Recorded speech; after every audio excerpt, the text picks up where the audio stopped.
Beware of vision, dream, and passion killers. Family and friends, in most cases, sad to even say this, family and friends in most cases will be the first to try and talk you out of something that you're passionate, excited about, and that you have a vision for. Most of the people that have no dreams will wake up every day trying to talk you out of your dreams. They have no goals. They have nothing that they're ambitious about. Birds of a feather flock together. You run around with losers, you will end up a loser. Unconsciously, you will pick up their ways, you'll pick up their habits, you'll pick up, most importantly, their attitude about life. If you're around cynical, negative people all the time, you will become cynical and negative. So you got to watch yourself. Many of us are living out the lives of other people, living out their conclusions, living out of their consciousness. My biggest advice to give everybody in the world is, like I say, we live in an external world. If you can, for the rest of your life, live inside of yourself. All these insecure people putting their insecurities on you, you gotta flush it out. You gotta just be whoever the hell God or whoever the hell you believe in. If you believe in nothing but yourself, I don't care what it is. You gotta take everything and throw it away. You have to believe in one thing, and that is yourself. Take responsibility for your life. Don't go through life being a victim. Losers let things happen. Winners make things happen. I want you to know how close. I want you, just like when the weather is changing, you can feel it. I want you to be able to feel when you're getting closer to it and closer to it. But more importantly, I want you to know when you dream your dream that there are other people who are dreaming the exact same dream. You might be the ant, and the ant has very little, but he's determined, he's strong, he has a dream and a goal, and he'll do whatever it takes. And I need you to understand that the bigger your dream is, the earlier you're gonna have to get up. If you want to begin to really enjoy a happy, successful, healthy life, you've got to be willing to go against the tide. You've got to be willing to harness your will and say, in spite of this, I'm in control here. I'm not going to let this get me down. I'm not going to let this destroy me. I'm coming back, and I'll be stronger and better because of it. You have got to make a declaration that this is what you stand for. You're standing up for your dreams. You're standing up for peace of mind. You're standing up for health. You want it, and you're going to go all out to have it. You have so much intelligence in your body right now. I'll prove it to you. Jump up and down a little bit, and make a little space from the person next to you if you can. So if you went like this, you're ideally not going to take anyone's eye out or anything like that. Okay, now stop bouncing. I love the energy though. Notice where your feet are. I want you to keep your feet stationary the entire time. And what I want you to do is with your right hand, just point forward with your right hand. Your other right hand, sir. Sorry. I know. All right, forward with your right hand. And what I want you to do is without moving your feet, just turn to your right, clockwise, as far as you could go, and notice where you're pointing as you take your neighbor's eye out. Notice how far you could go. Notice where you're pointing. Notice the exact spot. Come back center. Now put your arms down. Now I'm going to take you through a really quick visualization exercise. So take a deep breath. Exhale and close your eyes. Put your arms by your side, out of your pockets, by your side, and breathe normally. And with your eyes closed, we're going to play a game. I want you just to imagine that you're raising your arm again. But this time, imagine you're turning twice as far, 2 times as far. Like you're getting a good stretch. It's pleasant. Feel that in your body. And if you can't imagine it, just imagine that you're imagining it. And then again, raise your arm, point forward. And this time, no, with your eyes closed, just imagine in your mind, see and feel yourself turning 3 times as far. Just feel it in your body with your arms by your side. Just imagine turning around 3 times. And then one more time with a smile on your face thinking, what does this have to do with learning faster? See and feel yourself turning 4 times around in your body. See and feel yourself turning 4 times around like you're Gumby, like you're made out of rubber. Great stretch. All right, open your eyes. Now, raise your arm again, point forward with your right hand. And now turn to your right now, as far as you can now go. Wow. Raise your hand or make some noise if you went further a second time. Have a seat. Now, some of you went further. Some of you went 25% further. Some of you went 50% further. Yes? Raise your hand if you went further a second time. Now, here's the magic question, right? That you know I'm going to ask you even before I ask it. Were you physically capable of turning that far the first time? Yes. Like nobody took a yoga class when my eyes were closed, right? You're physically capable of it. Where was the block or the limitation, if there was one? Where was it? In your mind, right? In your mind. And you're like, Jim, I didn't have a belief on how far I could turn. How many beliefs do you think we have? Millions and zillions of beliefs, right? Because here's what you want to write down. All behavior is belief driven. All behavior is belief what? Some of you went 25, 50% further with no anything. Remember Vishen was talking about how it's not working hard, but it's when you're in a certain state of mind, you could just go further and it's effortless. How many people have experienced this state of flow before? That state of flow where you lose track of time, where your attention is right there and you're in the moment.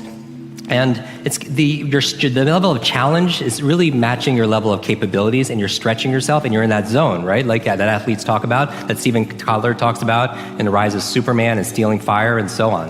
How many people are familiar with Steve's work, by the way? I'm just curious as context. Okay, so how do you get into those states? One of the ways is just believing that you can. Because if you believe you can or believe you can, either way you're right, because all behavior is belief driven. Some of you went 25, 50% or more. What if you could go 25, 50% more in your business? That effortless. What if you could go 25, 50% even more in your body or in your relationship? Did you work harder the second time? When you turned the second time, yes or no? No, because it's a state. What are the ideas we should be saying to ourselves internally and externally? Well, I think you have an affirmation, a positive statement from yourself you give to yourself, and that has something to do with your goal. You know, that's how you change the paradigm. The paradigm can only be changed one of two ways. One is an emotional impact, which doesn't happen often. And the other What's the example for that? Well, an example for that would be 9/11. Yeah. Now, 9/11 wasn't an emotional impact for me. It probably wasn't for you. But for people that lived right near there or lost somebody there, that was emotional impact. Mm-hmm. Just something that hits you so hard, it just knocks you off your pins. Emotional impact.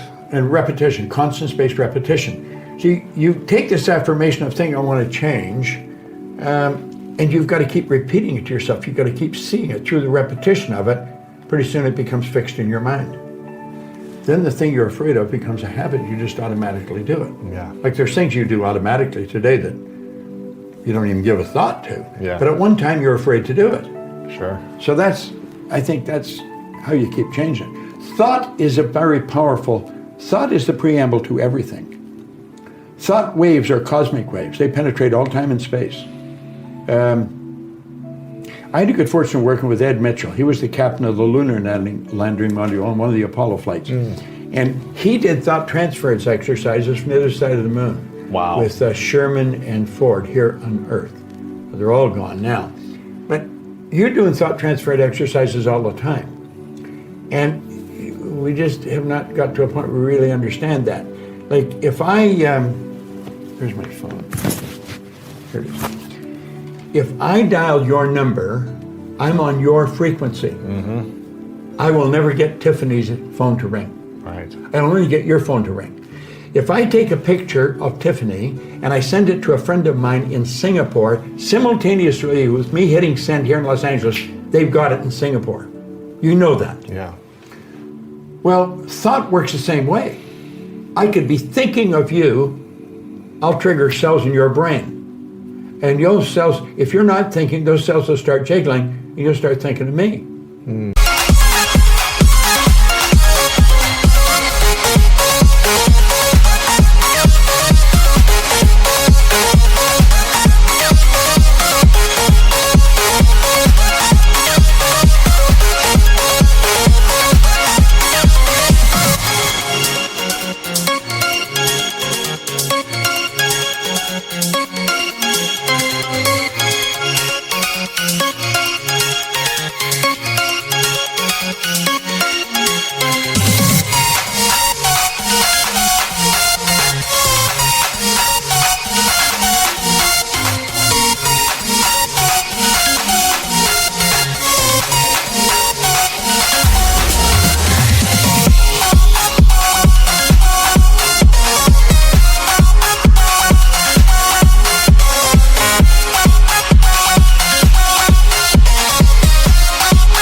And maybe I'll phone you and say, this is the damnest thing, I was just thinking of you. Yeah, happens all the time.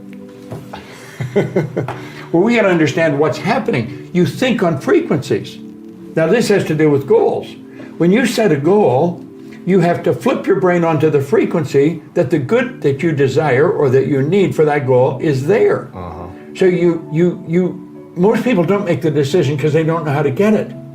You don't have to know how to get it. That's why Von Braun said when Kennedy asked him how to get to the moon, the will to do it. You're going to make the decision. You don't make the decision when you've got enough money or when you've got all the resources. You make the decision. When you make the decision, you flip your brain onto a...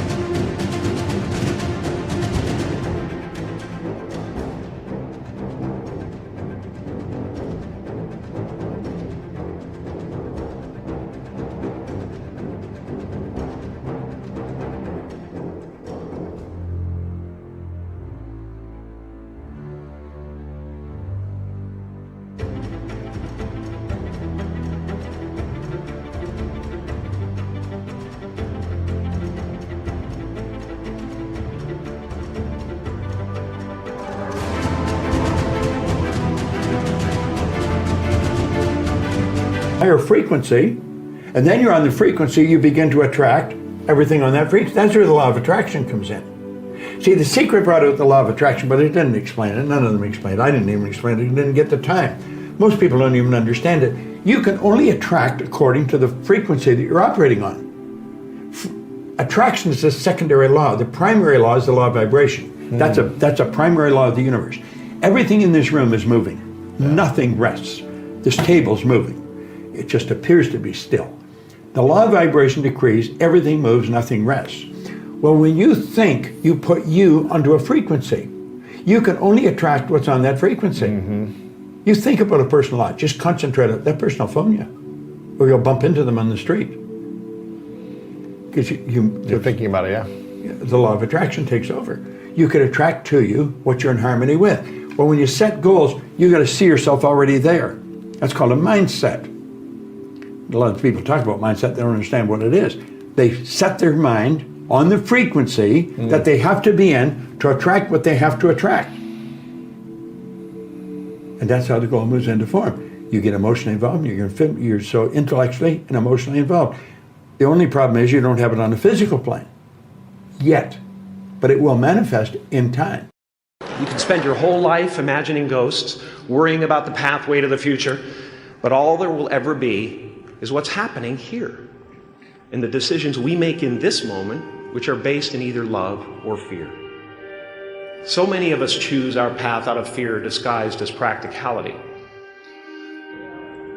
What we really want seems impossibly out of reach and ridiculous to expect, so we never dare to ask the universe for it. I'm saying, I'm the proof that you can ask the universe for it. Let's compete for 10 years later. This is what I believe 10 years later will be happening. So everything I do for that goal, I know 10 years later, this thing is going to happen. So prepare for that. I have an insane belief in my own ability to manifest things. Insane belief. That I think it's ultimately complete sanity. But I believe we're creators, and I believe we create with every thought and every word every moment is pregnant with the next moment of your life. Time and time again, if you look at the stories of extraordinarily important entrepreneurs, there is almost always a moment when they are the only ones who believe in the value of what they're doing. And when you're trying to do something that you're truly passionate about, there is no plan B. Plan B sucks. Invest in a skill set that you can deliver to the marketplace in exchange of money. This dramatically lowers your risk. And then when that is working, then you can start your business. One thing I've learned in the last, 33 years of working with people from now over 100 countries, 4 million people, is human beings absolutely follow through on who they believe they are. In the past 18 years, when I do internet in China, we got a criticism every day. You know, something where you believe it, a lot of people criticize it, but if you really believe, continue to do it, improve it. Most of us just throw ourselves into the deep end and then try swim and figure it out. The problem is we all went to normal schools that try to put stuff in us rather than take stuff out of us. And it's like no one noticed that potential inside you. No one noticed that. Success comes with a price that's normally bigger than what most people want to pay. You know, I think that's a very healthy way to look at it. And there's nothing that stops you from doing that. The only thing you really have in your life is time. I lost everything. I lost my family. I lost friends. But I just saw this vision. I just pursued it. Because the rule is you can go after whatever you want.